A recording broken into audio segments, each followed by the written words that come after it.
हुन्छ। यस समय सबभन्दा परमेश्वरलाई धन्यवाद। अनि यो समय दिने सन्तको पनि म धन्यवाद दिन्छु। अनि यहाँ जति पनि बस्नुहुने गुरु आमा लगायतका दाजुभाइ सम्पूर्णलाई नमस्कार दिनुहोस्। फेरि पनि हामी आज एउटा महत्त्वपूर्ण समयमा आएका छौँ, जुन चाहिँ यो चाहिँ पूर्णभोज। अनि पूर्णभोज चाहिँ एउटा म चाहिँ महत्त्वपूर्ण एउटा विशेष समय म चाहिँ निर्णय गर्छु। अनि पूर्णभोज अनि कतिपय म चाहिँ पहिला पूर्णभोज भन्दाखेरि चाहिँ केही ठुलो भोज चाहिँ जस्तो लाग्थ्यो, तर विशेष गरेर यो ठुलो भोज चाहिँ सायद प्रभुको लागि यो ठुलो भोज चाहिँ हो। र मलाई चाहिँ के हुन्छ नबुझेको कारणले कहिल्यै देखेको थिइनँ यो भोज भनेर। र यो एउटा प्रभुको विधि हामी उहाँले जुन गर्नुभएको थियो त्यो चाहिँ हाम्रो लागि गर्नुभएको थियो। अनि आज हामी गर्न लागिरहेका छौँ। मत्ती 26 को हामी 26 हेर्नेछौँ। अनि 26 देखि हामी 28 सम्म हेर्नेछौँ। म पढेर सुनाउनेछु। यहाँ 26 मा यसरी लेखेको छ, तिनीहरूले भोज खाइरहेको बेला येशूले रोटी दिनुभयो र आशीर्वाद दिनुभएपछि उहाँले त्यो भाँच्नुभयो र चेलाहरूलाई दिनुभयो र भन्नुभयो, ल्याऊ खाओ, र यो मेरो शरीर हो। यसकारण कचौरा पनि लिनुभयो। यसकारण कचौरा लिएर धन्यवाद दिई उहाँले तिनीहरूलाई यसो भनेर दिनुभयो, तिनीहरू सबैले यसबाट पियो, किनभने यो नयाँ करारको मेरो रगत हो।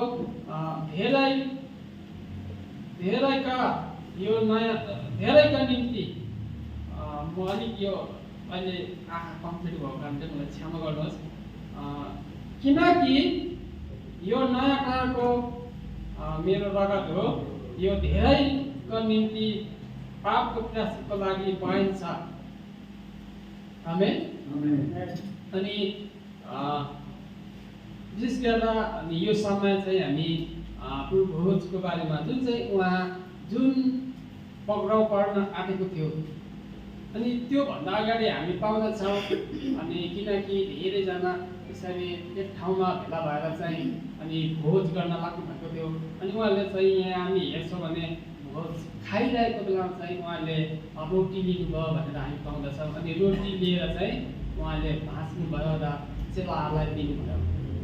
अनि यो चाहिँ मेरो शरीर हो भन्नुभयो। अनि यो चाहिँ अन्तिम समय जुन चाहिँ थियो। अनि उहाँले चाहिँ यहाँ अनि आशीर्वाद धन्यवाद दिएर उहाँले चाहिँ रोटी भाँचेको कुराहरू अनि तल हामी पाउँदछौँ। अनि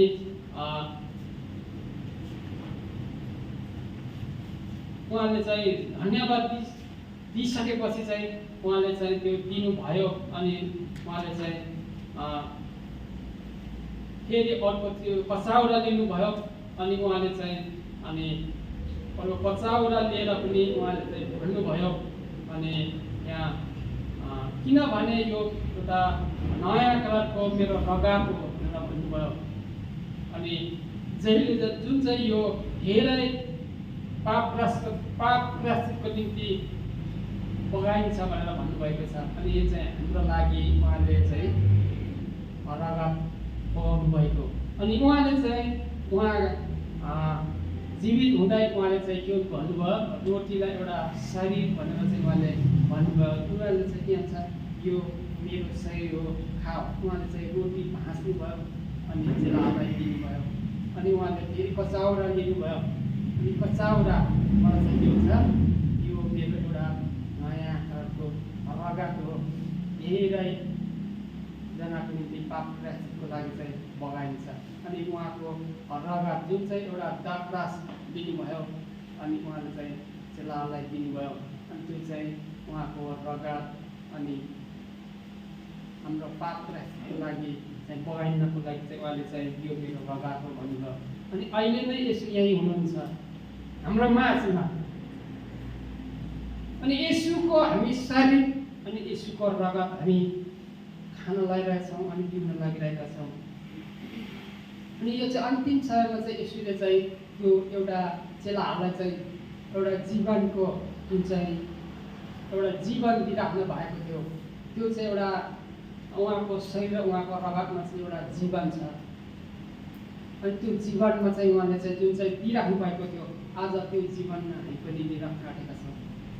किनकि सधैँ त्यो चाहिँ जीवन चाहिँ जीवित रहनको निम्ति यसुले यति धेरै प्रेम गर्नुभयो कि आफ्ना चेलाहरूलाई, किनकि उहाँले भन्नुभयो कोही पनि नष्ट भएको देख्न चाहनु भएन।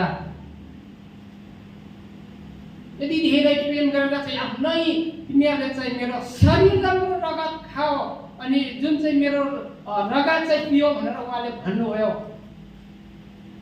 आज यति धेरै प्रेम गर्नुभयो, उहाँले जीवन दिइराख्नु भएको थियो आफ्ना चेलाहरूलाई।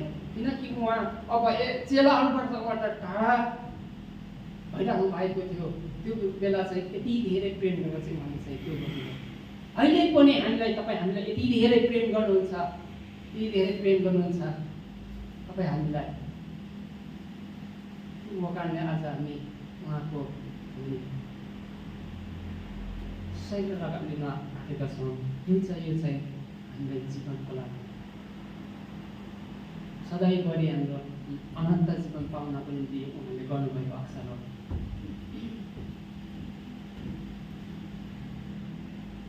हुन्छ, वचन मैले छोटो सिकाएको छु। हामी पूर्वभोज लिन लागिरहेका छौँ।